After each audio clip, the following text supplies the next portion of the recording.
Bismillahirrahmanirrahim.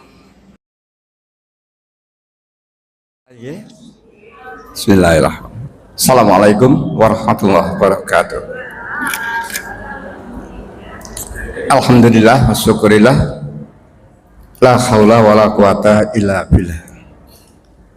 Asyhadu an la ilaha illallah wahdahu la syarikalah wa asyhadu anna Muhammadan abduhu wa rasuluh. Allahumma shalli ala Muhammad wa ala ali Muhammad. Qala Allah ta'ala fil Qur'anil Karim, a'udzu billahi minasy syaithanir rajim. Qul ya ayyuhal kafirun la a'budu ma ta'budun wala antum abidun ma a'bud wala ana abidu ma abadtum wala antum abidun ma a'bud lakum dinukum waliyadi. Sadaqallahu. Ibu-ibu serta bapak sekalian yang saya hormati, yang dirahmati Allah, alhamdulillah Allah senantiasa memberikan limpahan rahmat pada kita sehingga pada pagi hari ini kita masih bisa melakukan aktivitas ini, dan mudah-mudahan apa-apa yang sudah pernah kita lakukan menjadi amal soleh kita dan diridhoi oleh Allah SWT. Amin. Salawat dan salam semoga tetap tercurahkan pada junjungan kita Rasulullah Nabi Muhammad SAW dan seluruh pengikut-pengikutnya hingga akhir zaman nanti. Marilah kita awali kajian kita pada pagi hari ini dengan baca basmalah. Bismillahirrahmanirrahim. Bapak yang saya hormati, Islam yang berkualitas dengan istiqomah dalam bertauhid. Jadi kita temanya menjadi orang Islam yang berkualitas, istiqomah dalam bertauhid, dan selalu memberantas kemusyrikan. Ya, Islam yang berkualitas, istiqomah di dalam tauhid, dan selalu memberantas kemusyrikan. Ada beberapa bulan yang di dalamnya memang terdapat kegiatan-kegiatan yang mengakibatkan akidah kita terusik. Sekarang Desember, ibu bapak tahu Desember di dalamnya ada apa? Ada apa itu ya? Itu. Maka sengaja saya milih tema ini ya. Jadi supaya kita waspada, bisa menjaga ya kualitas Islam kita, kualitas iman kita, terutama dalam hal bertauhid. Itu yang pertama. Yang kedua, jangan pernah surut untuk memberantas kemusyrikan. Ini baiklah ya. Jadi di dalam menghadapi kehidupan ini memang aneka ragam yang kita hadapi. Ada yang kita hadapi dengan keyakinan yang sama, artinya kita orang Islam ketemu orang Islam. Itu pun kadang-kadang sesama Islam tidak sama. Ada Islam yang betul-betul menjaga keislamannya, tapi ada Islam yang dicampur dengan kejawen dan sebagainya. Itu yang Islam dengan Islam. Apalagi yang Islam dengan non-Islam. Ini yang kita harus betul-betul bersikap tegas, ya, bersikap tegas. Bapak yang saya hormati, yang dirahmati Allah. Sejak awal Allah sudah menurunkan, mengirim, mengutus nabi-nabi ke seluruh umat yang ada. Artinya pada setiap umat atau setiap kaum, di situ pasti ada nabi. Melihat itu berarti maksud Allah ini sangat baik, tujuan Allah ini sangat baik. Apa? Supaya masyarakat itu, kaum itu menjadi kaum yang terpimpin, kaum yang selalu mendapatkan pencerahan, kaum yang selalu mendapat hidayah. Namun demikian, tidak semua umat waktu itu, tidak semua kaum waktu itu mau menerima apa yang diberikan oleh Nabi yang datang di tengah-tengah mereka. Oleh karena itu berbahagialah kita, walaupun kita tidak menangi Nabi, kita kan tidak menangi Nabi, tapi kita mau mengikuti ajaran-ajaran yang telah diberikan oleh Rasulullah Muhammad SAW. Walaupun kita tidak menangi, kita mau mengikuti. Inilah ya satu kenikmatan kita.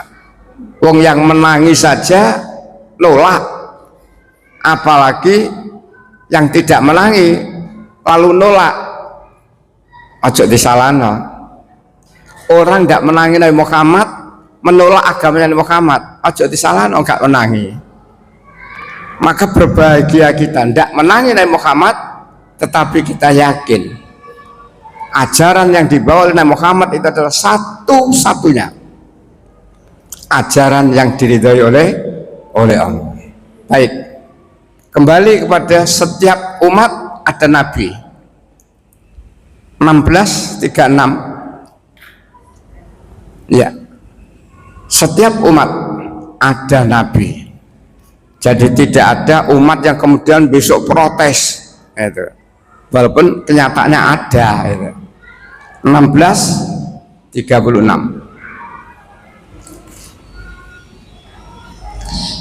yeah.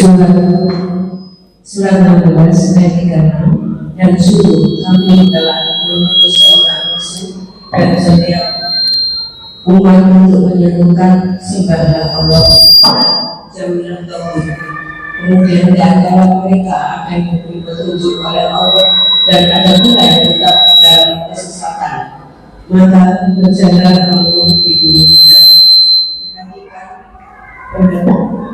perhatikan bagaimana kesudahan orang-orang yang mendustakan Rasul.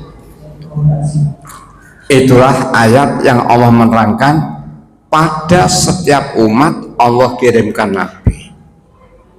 Tetapi ajaran semua Nabi itu mengajarkan sembahlah Allah, jauhilah tauhid. Tidak ada seorang Nabi yang mengajarkan menyembah tauhid. Tidak ada. Semua mengajarkan sembahlah Allah, jangan kamu menyembah tauhid. Nah, baik. Namun di antara mereka tidak sama. Ada yang mendapat petunjuk, artinya diberi petunjuk lalu mau. Ada yang tidak mendapat petunjuk, artinya diberi petunjuk tapi menolak. Masih surat 16 ayat 113. Dan sungguh telah datang kepada mereka seorang rasul dari kalangan mereka sendiri, tetapi mereka mendustakannya. Karena itu mereka ditimpa azab dan mereka adalah orang yang zalim. Datang seorang rasul dari kalangan mereka, tetapi mereka menolak. Jadi memang itulah keadaan manusia mulai zaman dulu sampai zaman sekarang ini. Ada orang yang mau menerima kebenaran, tetapi ada juga yang menolak kebenaran. 10:47. Dan setiap umat mempunyai musuh, maka aku mempunyai rasul. Maka apabila rasul mereka telah datang, diberlakukanlah hukum bagi mereka dengan adil dan sedikit pun tidak zalim. Itulah ayat-ayat yang menerangkan bahwa setiap umat ada rasul, ada nabi ya. Tinggal bagaimana masyarakat menyikapi, mau menerima, mengikuti, berarti bahagia. Menolak, celaka. Nah, para jamaah yang berbahagia, ibu bapak yang saya hormati, dalam bulan yang saya katakan tadi, ada kalanya menjadikan seseorang itu musyrik, mempersekutukan Allah. Tapi ada yang lebih lagi dalam bulan itu mengakibatkan orang itu kafir, tidak musyrik. Ya memang berjenjang. Dari keyakinan musyrik itulah maka dihukumi oleh Allah kafir.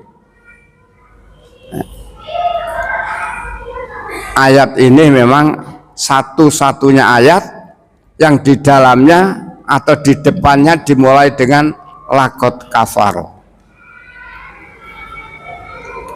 6.000 ayat lebih di dalam Al-Quran, hanya 3 ayat ini yang didahului dengan lakot kafaro, sungguh telah kafir.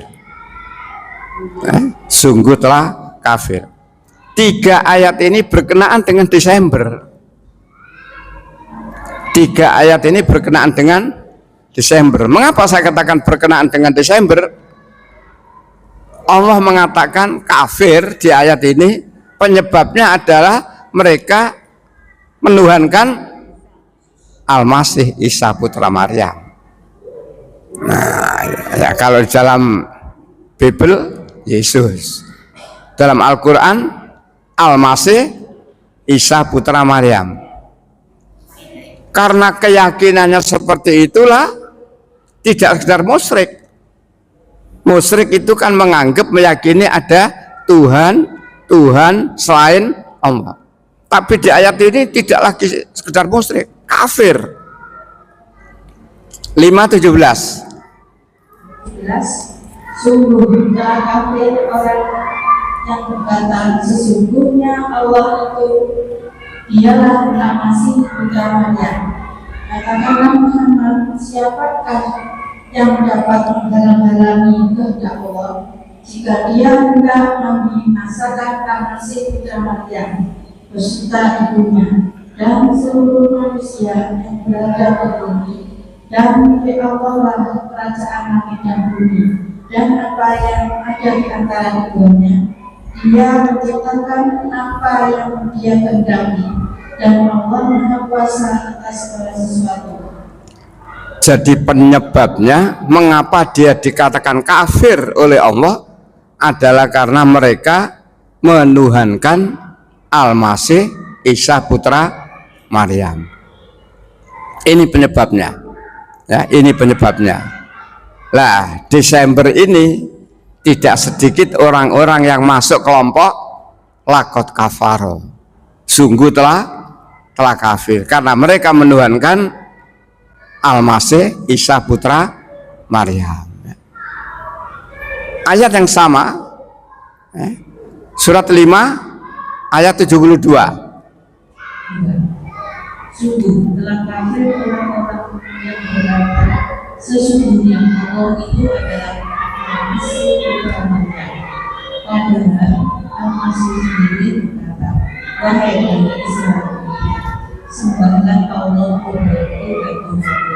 Sesungguhnya barang siapa mempersekutukan sesuatu dengan Allah, maka sungguh Allah mengharamkan surga baginya dan tempatnya di dalam neraka, dan tidak ada seorang pun bagi orang-orang yang zalim. Kalimat awal sama. Kalimat awal sama. Sungguh telah kafir. Yaitu orang-orang yang meyakini, yang menganggap, yang mengatakan bahwa Allah itu ialah Al-Masih Isa putra Maryam. Penyebabnya itu. Lalu di ayat ini Allah menerangkan padahal Al-Masih sendiri berkata, hai Bani Israel, sembahlah Allah Tuhanku dan Tuhanmu. Artinya aku bukan Tuhan. Siapa Tuhanku, siapa Tuhanmu? Allah. Sembahlah Allah Tuhanku dan Tuhanmu. barang siapa yang masih menuhankan Al-Masih Isa putra Maryam, maka tidak akan dibukakan pintu langit.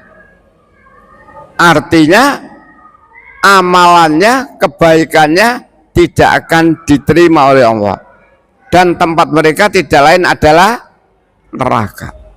Ancamannya tegas. Jadi di surat 5 ayat 72 ini komplit. Penyebab kafir, lalu ancaman bagi orang yang kafir. Namun demikian, karena godaan setan, orang tidak takut. Walaupun dia sebenarnya tersesat, berkeyakinan kafir, tapi karena godaan setan yang begitu kuat, dia tetap menyatakan keyakinannya benar. Disitulah pinternya, kuatnya tukang-tukang penyesat itu. Baik, terakhir 73 dimulai sama lakot kafaro.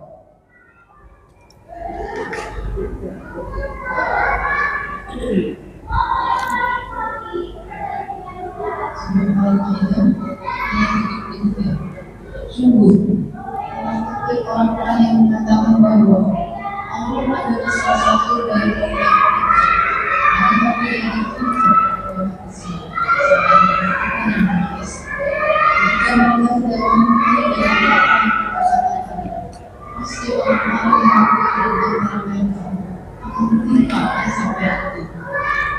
pembukaannya sama, sungguh telah kafir.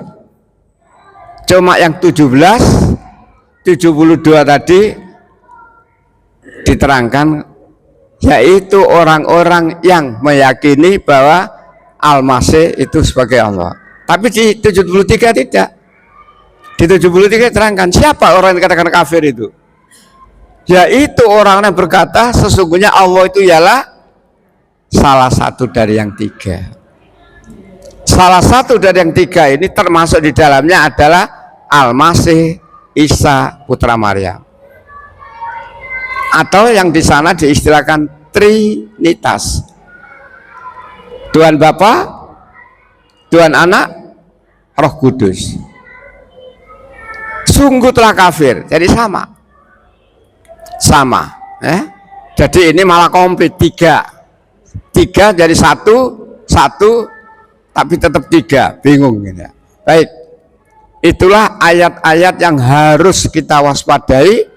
Jangan sampai kita terpengaruh oleh kegiatan apa saja yang intinya kita terbawa menjadi orang yang kafir.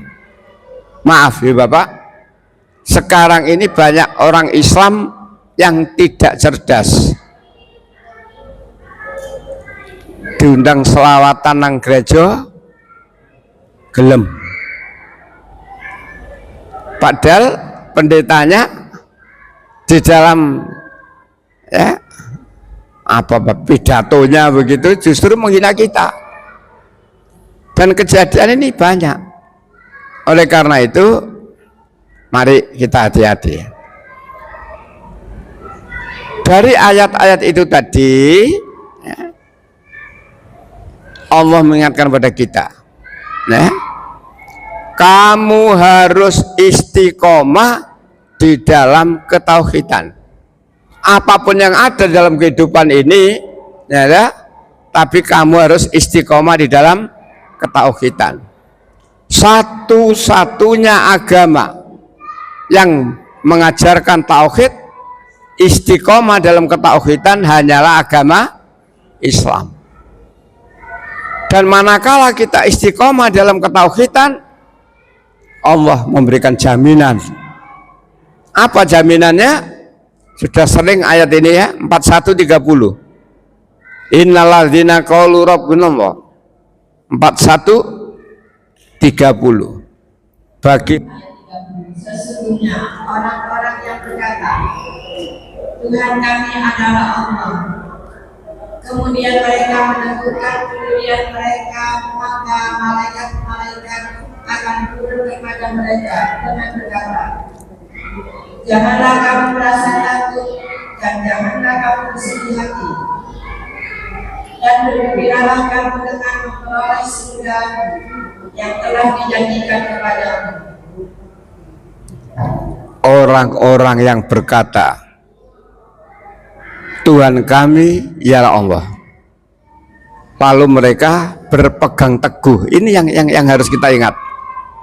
Karena banyak orang yang bersyahadat, banyak orang yang sudah mengatakan la ilaha illallah, tetapi nyatanya tidak dipegang teguh. Makanya di ayat ini diterangkan, sumastaqamu, kemudian berpegang teguh, istiqomah, ajek, tidak mudah digoyang dengan apa saja. Sesungguhnya orang yang berkata Tuhan kami hanyalah Allah, kemudian mereka istiqomah. Istiqomahnya inilah yang tidak mudah ya Bapak, karena dalam kehidupan ini kadang-kadang kita dihadapkan ancaman dan sebagainya menjadikan iman seseorang tadi goyang, tidak istiqomah. Padahal janji Allah jelas, kalau kamu istiqomah wala tahinu wala tazan, tidak ada rasa takut dalam menghadapi hidup ini. Mati dalam keadaan istiqomah bertauhid, jaminnya seperti itu. Malaikat turun memberi kabar gembira kepadamu, surga. Gandengannya ayat ini surat 46 ayat 13, ini gandengannya ya. 46 13.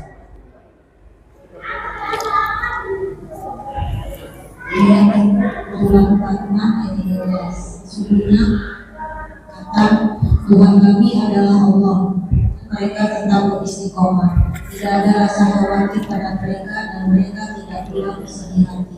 Lanjut 14. Mereka itulah para penghuni surga, kekal di dalamnya sebagai balasan atas apa yang telah mereka kerjakan. Itulah janji Allah, jaminan dari Allah bagi orang-orang yang berkata la ilaha illallah dan mereka istiqomah. Jaminan dari Allah, tidak sekedar janji, jaminan dari Allah. Katakan janji Allah itu pasti ditepati. Maka jangan kita ragu dengan janji yang telah diberikan oleh Allah. Atau lebih meningkat saya katakan jaminan dari Allah, ya, surga bagi orang yang berkata la ilaha illallah kemudian istiqomah. Baik, di samping bulan seperti ini Desember yang mengarah ke sana, tapi juga ada bulan-bulan yang lain ya, yang kemudian manusia bisa terbawa kepada kemusyrikan. Kalau di bulan Jawa itu kan ada Suro. Umumnya di bulan Suro itu kemusyrikan muncul. Ya, bubur Suro. Terus di keraton ada kegiatan kirab dan sebagainya. Pendek kata banyak sekali. Ya. Jadi banyak sekali pada bulan-bulan itu manusia melakukan kegiatan menurut angen-angennya sendiri, tidak ada tuntunan dari Allah. Yang lebih-lebih para jamaah yang berbahagia, penyakit yang sulit diberantas, TBC, bukan tuberkulose, bukan penyakit TBC paru-paru yang kemudian muntah darah, bukan. TBC di sini adalah singkatan dari takhayul, bid'ah, khurafat. Ini penyakit yang tidak mudah diberantas. Oleh karena itu waspadalah terhadap virus takhayul, takhayul. termasuk juga perbuatan-perbuatan yang tidak ada dalilnya, tidak ada tuntunannya, tidak ada contohnya. Bid'ah, mengada-ada sesuatu, amalan ibadah yang sebenarnya tidak ada. Dan itu juga orang yang melakukan itu sangat yakin, kebenarannya, padahal itu bid'ah. Bid'ah itu mengada-ada, sesuatu yang baru yang tidak ada di dalam agama Islam dan tidak pernah dicontohkan oleh Rasulullah, termasuk khurafat itu. Nah, maka orang-orang yang diperintahkan oleh para nabi tadi itu, kaum yang diperintahkan oleh para nabi tadi, sembahlah Allah, tinggalkan tauhid. Sembahlah Allah, tinggalkan tauhid. Tapi kenyataannya mereka tetap sulit untuk melepaskan penyembahan terhadap berhala. Di dalam Ka'bah sendiri tidak kurang dari 360 berhala yang kemudian sempat dibersihkan oleh Rasulullah itu. Gak main-main. Dari 360 berhala itu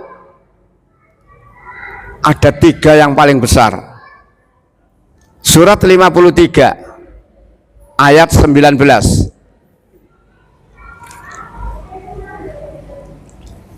Surat 53 ayat 19. Maka apakah patut kamu orang-orang muslim menganggap berhala, Al-Lata dan Al-Uzza? Jadi ada 3 berhala di ayat itu. Lata, Uzza, Mana. Ini yang terkenal. Lata, Uzza, Mana. Tapi sebenarnya tidak 3 itu saja. Ada 5 berhala lagi. Surat 71 ayat 23. Ketemu? 71 23. Ada 5 berhala itu ya. Wat, Suwa, Yahud, Ya'uk, dan Nasar. Jangan kamu tinggalkan. Jadi menurut mereka ini adalah sembahan-sembahan yang dilakukan oleh orang-orang yang tidak mau mengikuti ajarannya Nabi itu ya. Padahal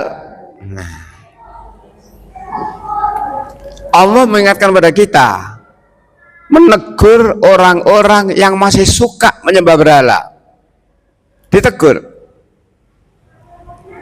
Tapi mereka walaupun ditegur tetap punya bantahan. Jelas-jelas menyembah berhala, minta kepada berhala, tetapi ketika ditegur tetap punya alasan. Apa alasannya? Surat 39 ayat 3. Silakan. Hanya milik Allah. Ingatlah, hanya milik Allah agama yang murni dari sini. Dan orang-orang yang mengambil di usai dia, kami tidak menyembah mereka, melainkan harap agar mereka mendekatkan kami kepada Allah dengan sedekat-dekat. Sungguh Allah akan memberi urusan di antara mereka tentang apa yang mereka usahakan. Sungguh Allah tidak memberi petunjuk pada dusta dan orang yang salah. Kami tidak menyembah mereka. Kami tidak menyembah mereka, tidak menyembah berhala. Nah terus nyapa? Supaya dia berhala itu mendekatkan saya kepada Allah. Jadi butuh maklar, butuh pembantu yang bisa mendekatkan kepada Allah. Jangan-jangan saudara-saudara kita umat Islam yang datang ke makam para wali itu juga sama tujuannya, ngalap berkah. Loh, apakah ziarah ke itu tidak boleh? Boleh. Boleh. Ziarah itu berkunjung. Boleh. Ziarah itu berkunjung. Tapi kemudian niatnya apa? Seolah-olah atau diyakini dengan datang ke makam para wali itu dia lalu mendapatkan barokah. Disinilah kesesatan. Dan itu sampai sekarang terjadi. Tidak sedikit di antara umat Islam yang juga berombong-rombongan datang sana. Ya. Nah, ibu bapak yang saya hormati. Jadi orang yang menyembah berhala, menyembah kepada selain Allah, ditegur oleh Allah, tapi alasannya saya tidak menyembah dia, tetapi supaya dia lebih mendekatkan saya kepada Allah. Padahal Islam tidak pernah menyuruh begitu. Kalau kamu ingin dekat kepada Allah, ya sungguh-sungguh, tidak usah ada perantara atau maklar. Surat 10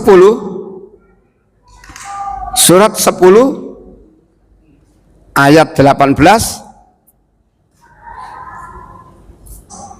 Dan mereka menyembah selain daripada Allah yang tidak dapat mendatangkan kemudaratan kepada mereka dan tidak pula bermanfaat dan bermanfaatan, dan mereka berkata mereka itu adalah memberi syafaat kepada kami di sisi Allah. Katakanlah, apakah kami mengabdi kepada Allah apa yang tidak diketahuinya, baik di langit dan tidak pula di bumi? Maha Allah dan Maha tinggi dari apa yang mereka mempersekutukannya.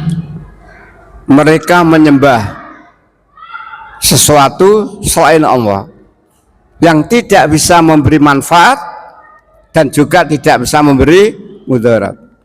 Ya, tapi ya manusia. Baik, ibu bapak yang saya hormati, ditegaskan dalam ayat yang lain tentang keadaan berhala. Ya, memang ayat ini sudah pernah kita kaji semua. Ya. Surat 7 191. Inilah keadaan berhala yang diterangkan dalam Al-Quranul Karim. 7 191. Dengan sesuatu berhala yang tidak dapat menciptakan sesuatu apapun, padahal berhala itu sendiri diciptakan. Saya pernah menyampaikan, seseorang membaca, nek hati ini dibuka, otaknya dipakai, akan mudah bisa menerima. Tapi kalau hatinya tidak dibuka, otaknya tidak dipakai, walaupun kena ayat seperti ini, mereka tetap ngeyel. Apakah mereka tetap menyembah? 191 dilanjutkan 192. Dan berhala itu tidak dapat memberikan pertolongan kepada penyembahnya, dan kepada dirinya sendiri pun mereka tidak dapat memberi pertolongan. Kurang jelas apa? Kurang jelas apa Allah memberitahu? Berhala-berhala yang mereka sembah itu tidak dapat menolong dirinya sendiri, apalagi menolong orang lain. Kurang apa ayat ini? Penyebabnya itu tadi, hatinya tertutup, otaknya tidak dipakai. Walaupun diberitahu berhala-berhala itu tidak dapat menyelamatkan dirinya sendiri, apalagi menyelamatkan orang lain, tidak dapat, tapi tetap saja mereka tidak mau berhenti dari menyembah berhala. Lanjut 193. Ya. Dan jika kamu, hai orang-orang yang musyrik, menyerunya berhala untuk memberi petunjuk kepadamu, tidaklah berhala-berhala itu dapat memperkenalkan Seruanmu. sama saja hasilnya buat kamu. Menyeru mereka ataupun kamu berdiam diri, mau pahala jariah dan rezeki yang berlimpah. Jelas sasarannya orang musyrik. Kamu orang-orang yang musyrik, walaupun menyeru mereka atau tidak menyeru mereka sama saja. Berhala. Saya pernah beri contoh yang enteng itu, patung di Jalan Yosudarso, berdiri tegap dengan sepatunya panjang, dialah Jenderal Sudirman. Patung.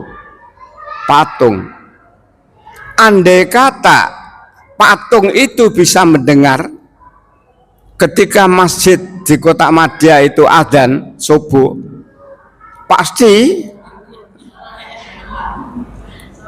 Nah, tapi Allah sudah beritahu, walaupun dia punya kaki, dia tidak akan bisa berjalan dengan kakinya itu. Walaupun dia punya mata, walaupun dia punya telinga dan tetap diterangkan lawang patung. Tapi namanya orang musyrik, ditegur seperti itu dalam Al-Quran, tetap saja. Ingat penyebabnya Ibu, Bapak, 2. Hati tidak dibuka, akal tidak dipakai. Malahan kalau saya ngomong agama, ketika seseorang membaca kitab sucinya sendiri, nek hati ini dibuka, otaknya dipakai, ditinggal. Kitab sucinya ditinggal. Kenapa? Karena ayat-ayat di dalam kitab suci yang dibaca tadi sangat tidak masuk akal. Ini nanti pada pemberantasan kemusyrikan nanti ya. Masih belum selesai bicara berhala. Tadi 193 ya. Naik 194. Iya. Sesungguhnya mereka berhala-berhala yang kamu seru selain Allah adalah makhluk yang lemah, yang serupa juga dengan kamu. Maka suruhlah mereka lalu biarkanlah mereka memperkatakan perkataan secara Allah yang benar. Kita lanjutkan saja supaya tidak terlalu banyak ayat itu ya. Allah menegaskan ancaman, menegaskan tentang ancaman bagi orang-orang yang menyembah kepada selain Allah, atau ancaman. Surat Al-Anbiya surat 21 ayat 98. Sungguh kamu orang kafir dan apa yang kamu sembah selain Allah adalah bahan bakar jahanam. Kamu pasti masuk ke dalamnya. Ancaman bagi orang musyrik ya, orang-orang yang menyembah kepada selain Allah, termasuk yang disembah. Termasuk yang disembah. Apa kata Allah? Akan dijadikan bahan bakar neraka. Supaya tidak salah persepsi Bapak, yang menyembah dan yang disembah. Yang perlu saya ingatkan, Yesus itu disembah mboten, tapi tidak terkena ayat ini. Ini supaya tidak salah paham. Yang menyembah dan yang disembah, dua-duanya nanti menjadi bahan bakar neraka, api neraka ya. Tapi saya ingatkan, Yesus tidak terkena ayat ini. Walaupun Yesus itu disembah, Lalu yang masuk neraka apanya?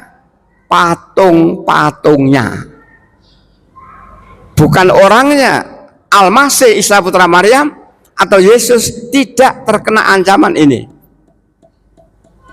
Jadi sudah tegas, yang dijadikan bahan bakar api neraka apanya? Patung-patungnya yang disembah itu. Nah, supaya kita tahu ya. Sebab kalau tidak gitu nanti dikira saya mengatakan Yesus neraka. Tidak. Yesus disembah itu setelah Yesus tidak ada. Setelah Yesus tidak ada. Yesus dikatakan anak Allah, Yesus dikatakan sebagai Tuhan, itu Yesus sudah tidak ada. Buktinya mana? Suatu ketika nanti Nabi Isa akan ditanya oleh Allah tentang masyarakat, tentang kaum yang menganggap dia sebagai anak Allah, yang menganggap dia sebagai Tuhan. Maka Nabi Isa ditanya oleh Allah. 5:116.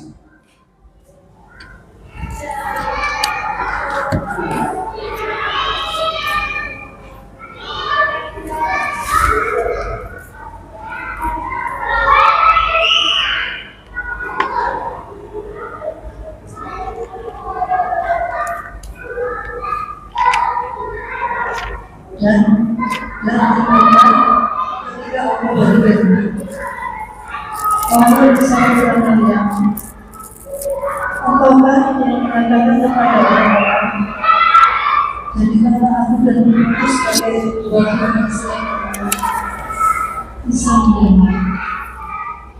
Malah suci Engkau tidak perlu bagi mengatakan apa yang bukan hakku.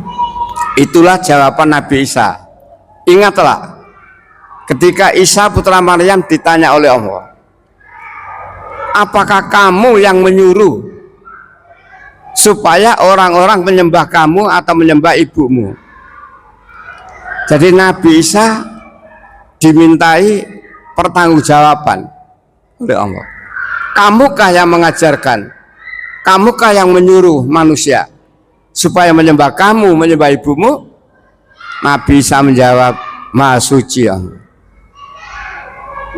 Artinya saya tidak pernah menyuruh, saya tidak pernah mengatakan seperti itu. Bahkan masih berlanjut di ayat itu ya, ditegaskan yang lebih komplit di 117. Ini penegasan 5:117.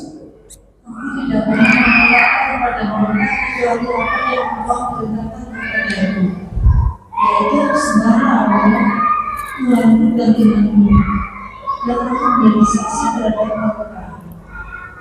Selama aku berada di tengah-tengah mereka, maka setelah Engkau mendapat pulangi, Allah yang maha sempurna dan Allah yang maha menyaksikan segala sesuatu.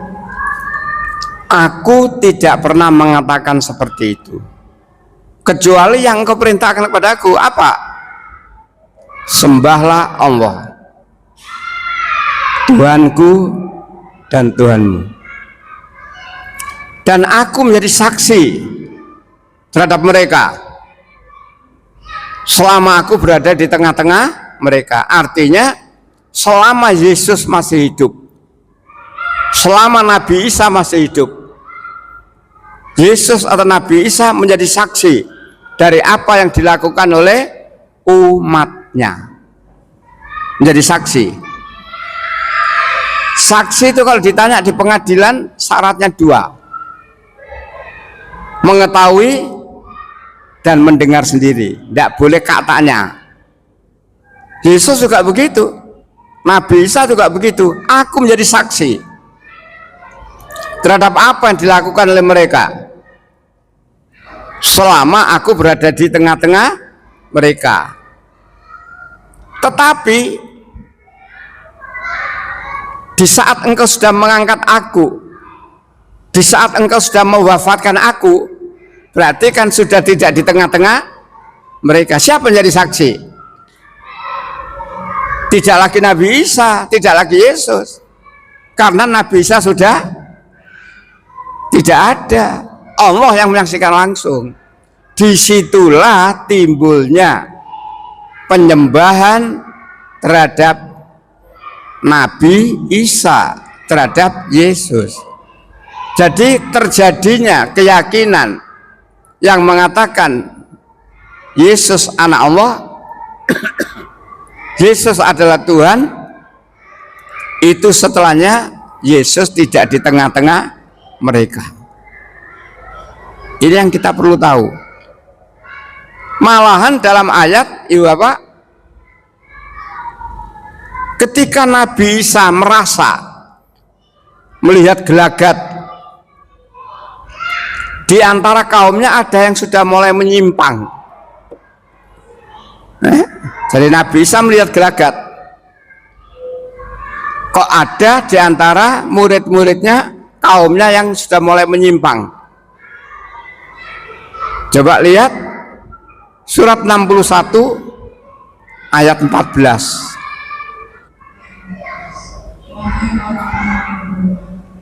Jadilah kamu menolong agama Allah sebagaimana Isa putra Maryam berkata kepada pengikut-pengikutnya yang setia, siapakah yang akan menjadi penolong Allah untuk menegakkan Allah? Pengikut-pengikutnya yang setia berkata, kamilah penolong Allah agama Allah. Lalu segolongan dari Bani Israel dan segolongan yang lain kafir. Lalu kami memberikan kekuatan kepada orang-orang beriman terhadap musuh-musuh mereka, sehingga mereka menjadi orang dan Sekali lagi, Nabi Isa melihat gelagat dari kaumnya, sudah ada yang mulai menyimpang. Maka Nabi Isa mengambil ketegasan. Kaumnya ditanya, siapa di antara kalian yang siap menjadi penolong agama Allah?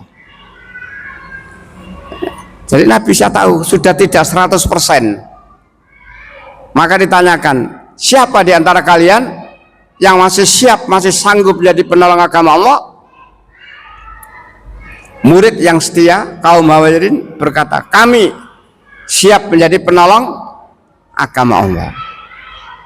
Sebagian menyatakan seperti itu, sebagian kafir. Jadi batasannya jelas, batasannya jelas, ya.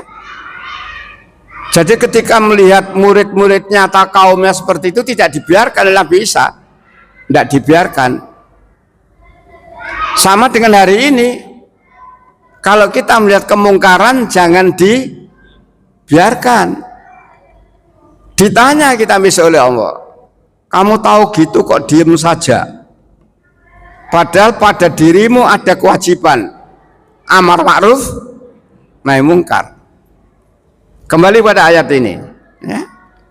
Kaum Hawarizin berkata, kamilah penolong-penolong agama Allah. Maka berimanlah segolongan dari Bani Israel, dan yang segolongan lagi kufur, ya, kufur, menuhankan. Ayat ini sebenarnya sudah ada di surat Ali Imran, surat 3, ya, surat 3 ayat 52. Hampir sama. Nabi Isa melihat gelagat, ya. Surat 3 ayat 52.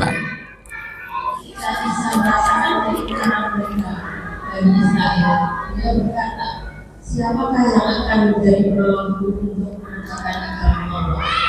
Para Hawarizin sahabat setia yang menjawab, kamilah penolong agama Allah. Kami beriman kepada Allah dan saksikanlah bahwa kami adalah orang-orang Muslim. Sama seperti tadi, ya. Melihat gelagat langsung Nabi Isa kata, siapa di antara kalian yang sanggup menjadi penolong agama Allah? Maka murid-murid yang setia berkata, kami siap menjadi penolong agama Allah. Mari yang seperti ini kita tiru. Kapan saja, di mana saja, kita harus siap menjadi penolong agama Allah. Jangan sampai terbawa kepada bujuan-bujuan yang mengakibatkan kita ini goyang. Jangan. Baik, kemusyrikan. Nah, orang Nasrani, maaf, padahal dalam Injilnya juga disebutkan ada nabi-nabi palsu. Jadi dalam Injil juga diterangkan ada nabi palsu.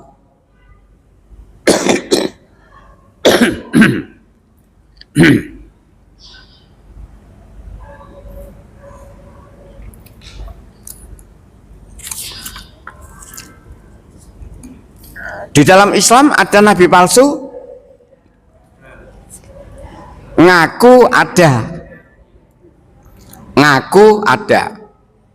Di dalam Islam jelas, surat 33 ayat 40. Muhammad itu bukanlah bapak dari seorang yang kamu, tapi dia adalah utusan Allah dan penutup para nabi, dan Allah Maha mengetahui segala sesuatu. Yang perlu digarisbawahi adalah ia adalah penutup segala nabi. Apa maksudnya ini? Nabi yang terakhir. Setelah Muhammad tidak ada nabi lagi. Kenyataannya ada orang yang ngaku-ngaku dan bahkan meyakini. Jadi ada yang ngaku-ngaku sebagai nabi dan ada yang kemudian menjadi pengikutnya orang yang ngaku nabi ini. Kalau dulu ada sampai ngaku malaikat itu ya, Lia Edan. Tapi yang paling menonjol adalah Mirza Ghulam Ahmad dari India. Dia mengaku nabi dan dia mengaku mendapatkan wahyu. Walaupun ayat mengatakan Muhammad adalah penutup nabi, tapi ternyata masih ada. Jadi dalam Islam pun ada yang seperti itu. Maka kita perlu, mungkin sudah pernah saya sampaikan, punyai buku judulnya Aliran dan Paham Sesat di Indonesia. Aliran dan Paham Sesat di Indonesia. Aliran apa saja, supaya kita tidak terjerumus kepada aliran yang kita tidak paham. Misalkan LDII, di mana penyimpangannya? Ahmadiyah, di mana penyimpangannya? Ini jarang dibahas loh. Jarang dibahas. Nah, padahal kita perlu tahu. Baik, kembali lagi. Ya Bapak yang saya hormati, di dalam Alkitab juga sudah diperingatkan tentang adanya nabi palsu yang ajarannya sesat dan menyesatkan. Oleh karena itu, waspadalah. Ya. Di mana keterangan itu ada? Di kitab yang diturunkan oleh Allah. Sebelum Al-Quran sudah ada 3 kitab suci: Taurat, Zabur, Injil. Taurat itu zaman Nabi Musa, atau diistilahkan perjanjian lama. Di kitab Ulangan, di kitab Taurat itu disebutkan, jika sekiranya kamu berkata dalam hatimu, bagaimanakah kami mengetahui perkataan yang tidak difirmankan Tuhan? Apabila seorang nabi berkata demi nama Tuhan dan perkataannya itu tidak terjadi, tidak sampai, maka itulah perkataan yang tidak difirmankan oleh Tuhan. Ya. Dengan terlalu berani, nabi itu telah mengatakan bahwa janganlah gentar kepadanya. Jadi isyarat tentang adanya nabi palsu ada tertulis di dalam Alkitab. Bagaimana ciri-cirinya nabi palsu dalam Alkitab? 1, ia mengaku sebagai Mesias dan menyalahgunakan nama Yesus. Dia bukan Mesias, bukan utusan Tuhan, tapi mengaku dan bahkan menyalahgunakan nama Yesus. 2, ciri nabi palsu yang ada dalam Alkitab, dia mengaku mendapat wahyu, padahal pengakuannya ini bohong, diterangkan dalam ayat yang lain itu. Yang ketiga, ciri nabi palsu dalam Alkitab adalah mereka merubah ajaran Yesus. Yang keempat, berusaha menyesatkan orang-orang pilihan, pengikut Yesus yang setia, yang masih tauhid, disesatkan oleh sang nabi palsu tadi. Terakhir, yang kelima, kedatangannya menimbulkan kekacauan dalam masyarakat Kristen. Ibu Bapak yang saya hormati, dirahmati Allah, itu di perjanjian lama, Taurat. Sekarang di perjanjian baru, Injil juga menyebutkan adanya nabi palsu yang ajarannya sesat dan menyesatkan.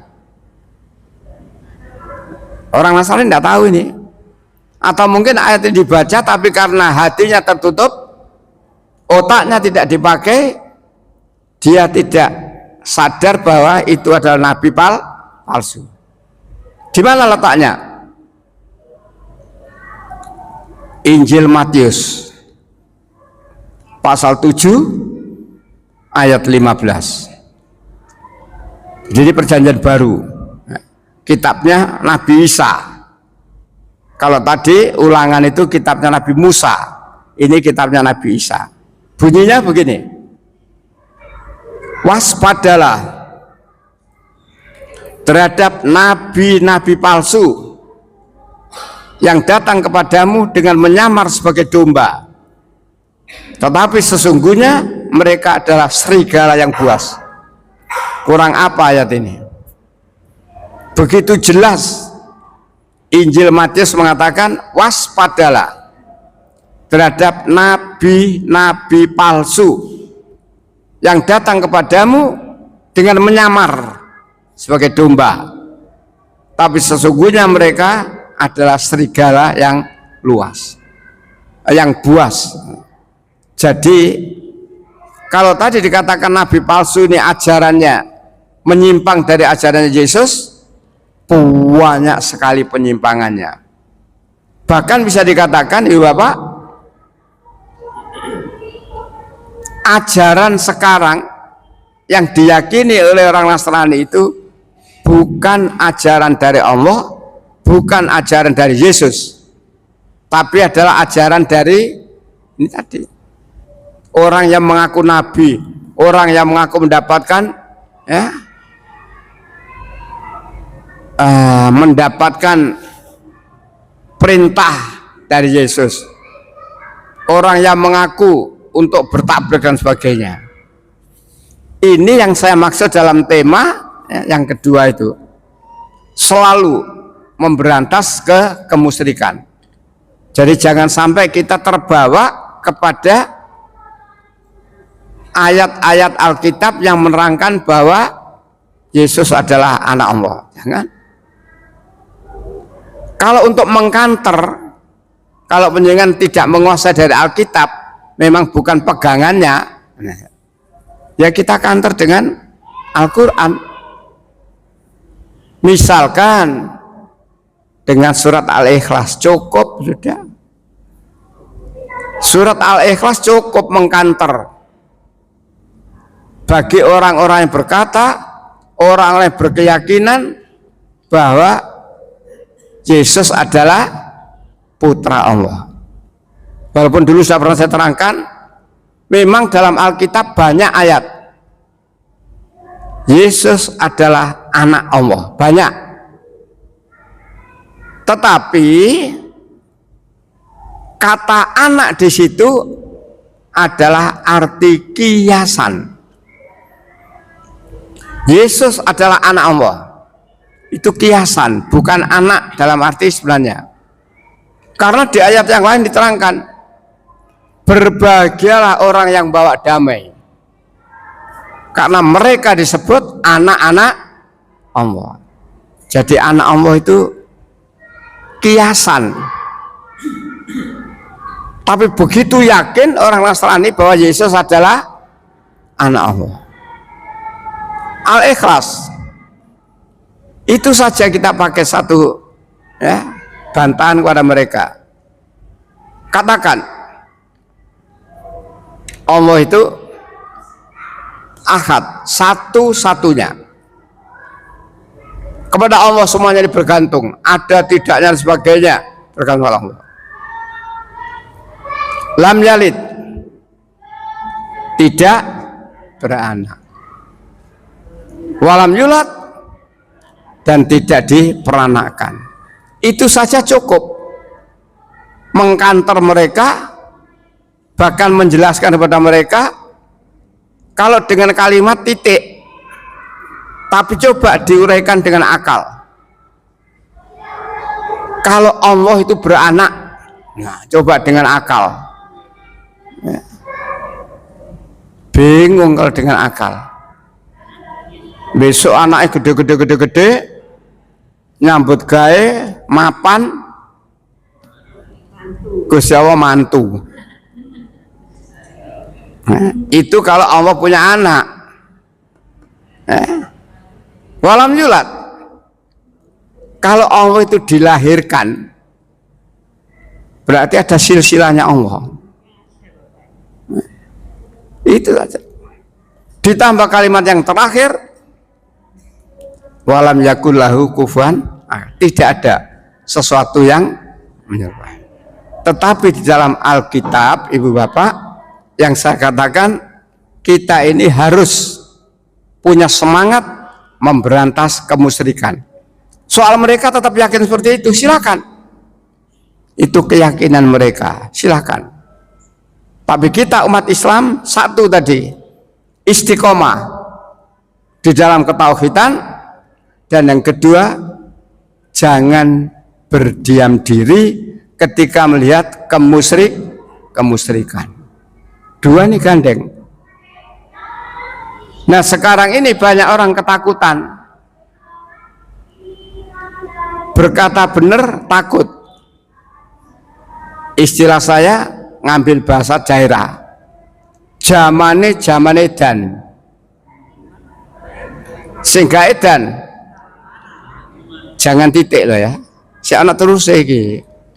Memang kalau sampai di situ semuanya edan, zaman edan, sing ora edan ora keduman.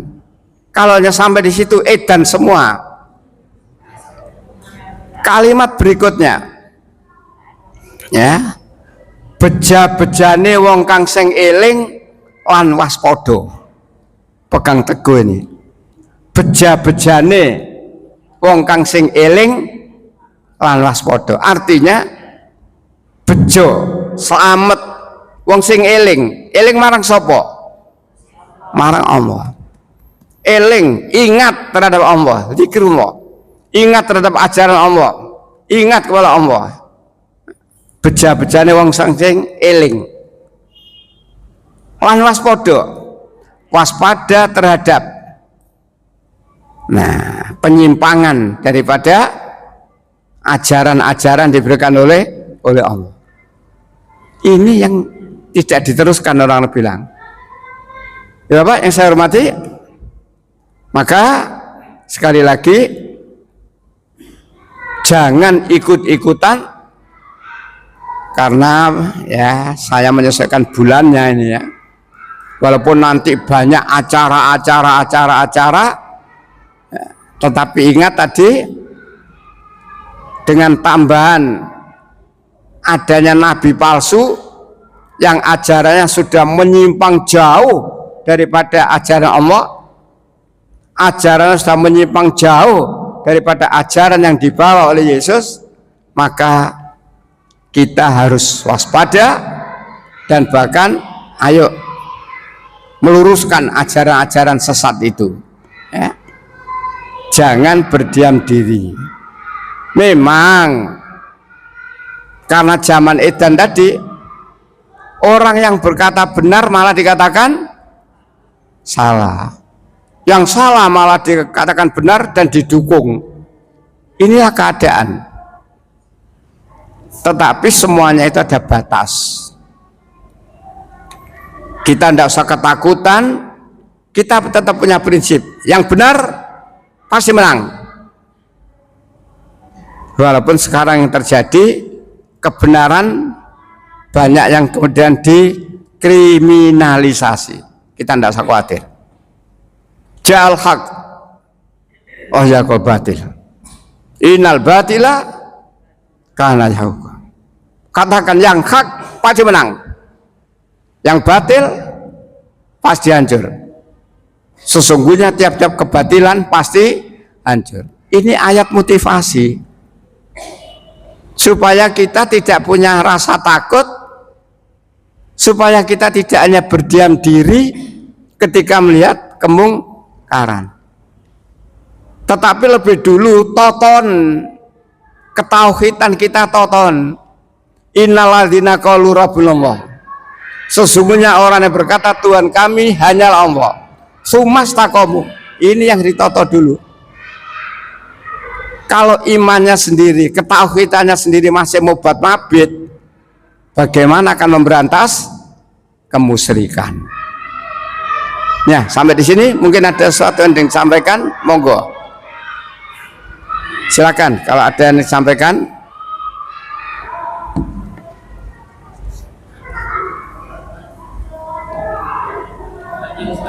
Iya.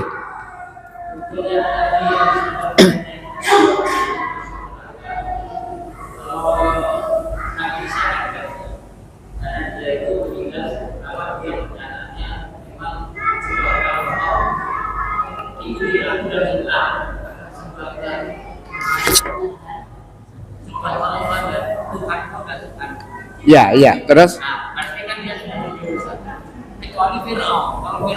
Oh, iya. Baik. Ada orang yang dipertuhankan, bahkan tidak dipertuhankan, ngaku sendiri sebagai Tuhan. Inilah orang yang paling sombong di dunia. Kalau Nabi Isa atau Yesus itu dipertuhankan dan dia sendiri melarang. Tapi kalau Fir'aun, mulai dari pertanyaan, siapa Tuhan yang paling tinggi itu? Lalu ancaman, siapa di antara kamu yang berkata ada Tuhan selain aku, pasti akan aku penjara. Dan yang terakhir Fir'aun berkata, akulah Tuhan yang paling tinggi. Jadi beda. Nek Yesus itu, Nabi Isa itu dipertuhankan dan yang bersangkutan tidak tahu, malah melarang. Tapi kalau Fir'aun mengaku dirinya, mengancam, bahkan Fir'aun berkata kepada para pembesar-pembesarnya itu, biarkanlah aku akan membunuh Musa. Jadi kejahatannya Fir'aun luar biasa. Akibatnya ya seperti itulah. Jadi orang jahat itu ada sebabnya dan ada akibat yang tidak usah jauh-jauh Ibu Bapak tentang sebab dan akibat. Ini baru saja selesai. Sebab dan akibat. Mana Pak? Dalam? Tanya, monggo. Ya.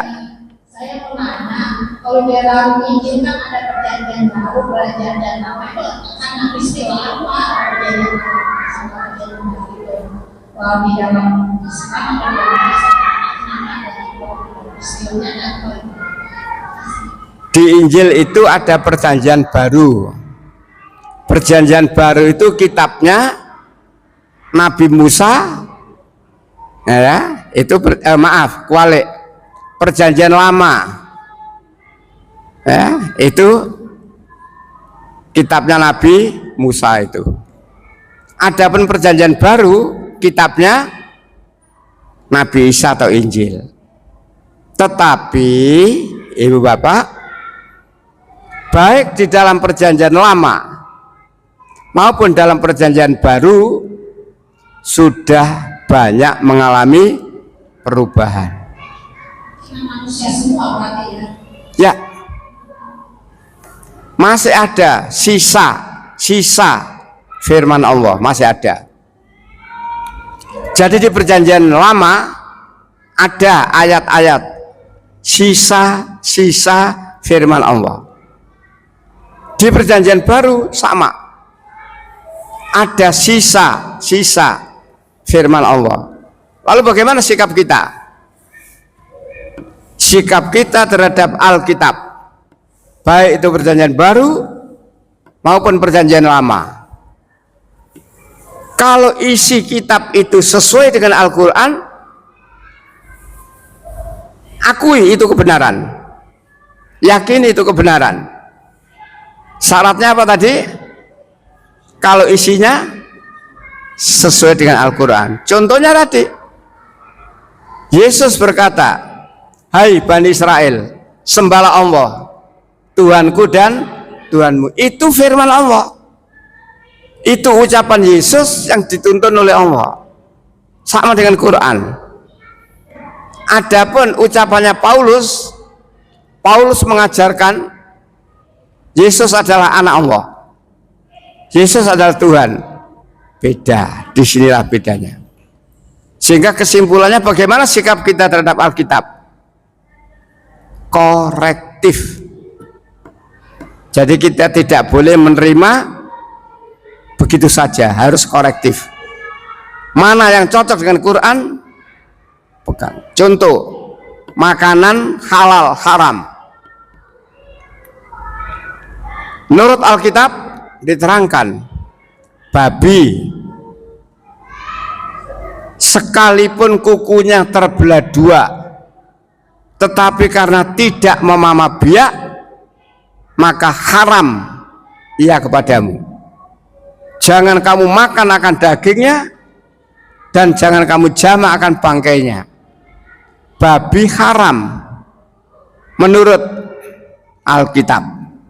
Menurut Islam haram. Berarti itu ayat sisa firman Allah. Jadi masih banyak lagi, Bu. Ya memang ini tidak biasa kita. Ya, tetapi maksud saya membuka pengajian seperti ini, keterangan seperti ini, supaya orang-orang yang masih dalam keadaan tersesat segera sadar. Baik, sampai di sini Bapak kajian kita. Mudah-mudahan ingat tadi istiqomah di dalam ketauhidan, ya, dan selalu memberantas kemusyrikan. Kita akhiri dengan baca hamdalah. Alhamdulillahirabbil alamin. Subhanakallahumma wa bihamdika asyhadu an la ilaha illa anta astaghfiruka wa atubu ilaik. Assalamualaikum warahmatullahi wabarakatuh.